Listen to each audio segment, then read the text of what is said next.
একটা ঘটনা বলি। একটা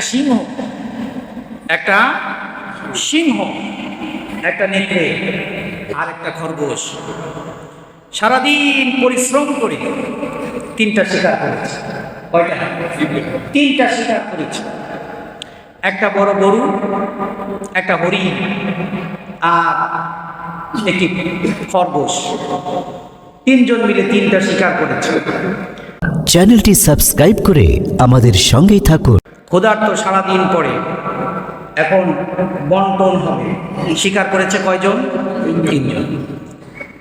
সিংহ বলছে নেকড়ে, আমি তো ইনসাফ ছাড়া এগুলো বন্টন করতে পারি না, তুমি বন্টন করো, আর ইনসাফ ছাড়া তো আমি ভক্ষণ করতে পারি না।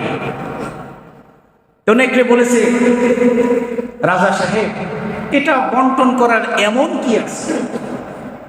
এই যে ছোট খরগোশটা, এটা পাতিশিয়া, হরিণটা আমি খাই, আর বড় গরুটা আপনি খান।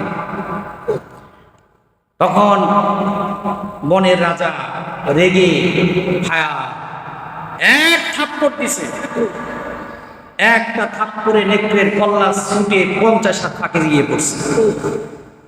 এখন পাতিশিয়ালে বলে, এই পাতিশিয়া, তুমি বন্টন করো। পাতিশিয়াল বলছে, মহারাজ, এইটা বন্টন করার জন্য কি বহু কিছু দরকার? আপনি সকালে ব্রেকফাস্ট করবেন খরগোশ দিয়ে, হরিণ দিয়ে করবেন লাঞ্চ, আর ডিনার করবেন গরু দিয়ে। তখন মহারাজা মহা খুশি, বলে, আরে এত সুন্দর বন্টন নীতিমাল্লা তোমার কে শিখাবে? বললো, ওই যে কিছুক্ষণ আগে যে কল্লা দিয়ে গেছে সে আমারই শিখাই গেছে। এই শিখার থেকে যদি বিগত দিনের 16 বছরের স্বৈরাচারী থেকে যদি বর্তমান নেতা নেত্রী যারা নেতা আছে এদের শাসন করবে, তারা যদি শিক্ষা গ্রহণ করে, যারা শিক্ষা যদি গ্রহণ না করে, তারা তো মামুর বাড়ি দিল্লি গিয়ে পৌঁছাইছে, আপনারা বাংলার জমিন কেন পৃথিবীর কোথাও জায়গা পাবেন না। বাস্তব শিক্ষা নেওয়ার দরকার আছে না?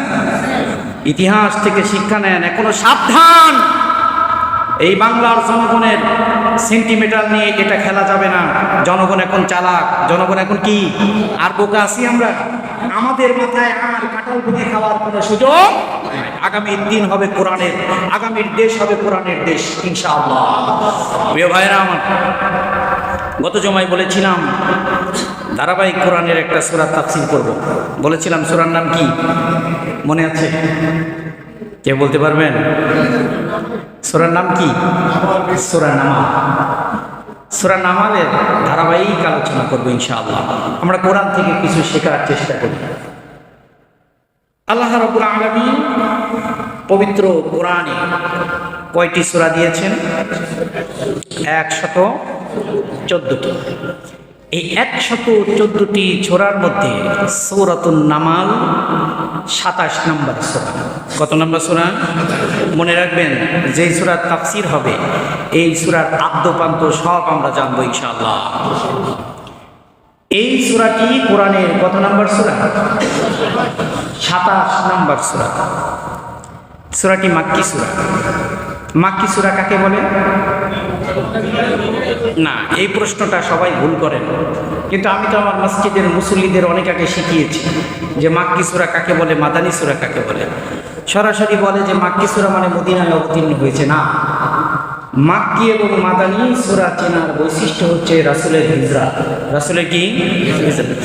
হিজরতের আগে যত সূরা নাজিল হয়েছে সব সূরাগুলো কি সূরা? মাক্কি সূরা। আর হিজরতের পরে যত সূরা নাজিল হয়েছে সকল সূরাগুলো মাদানী সূরা। তাফসীরকাররা বলেন সূরাতুন নামাল, এই সূরাটি মক্কা, কেউ বলেছেন মধ্য অংশে, কেউ বলেছেন শেষ অংশে। রাসূল যখন মক্কায় অবস্থান করেন শেষ অংশে অথবা মধ্য অংশে এই সূরাটি নাজিল হয়েছে।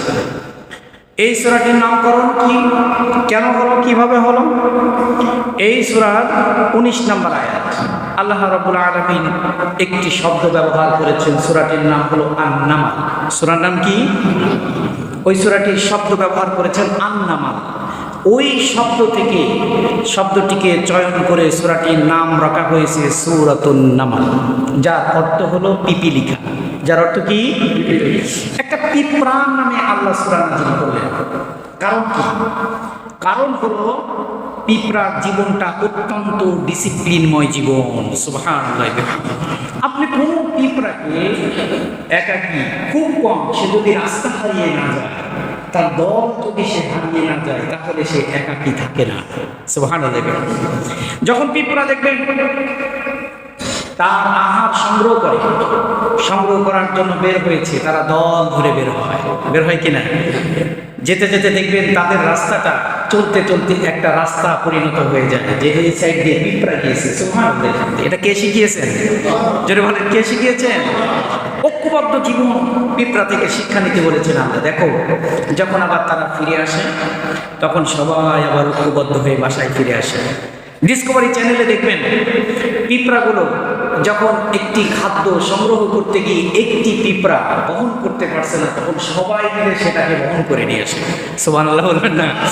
এই শিক্ষাটা কে দিয়েছেন? এই জন্য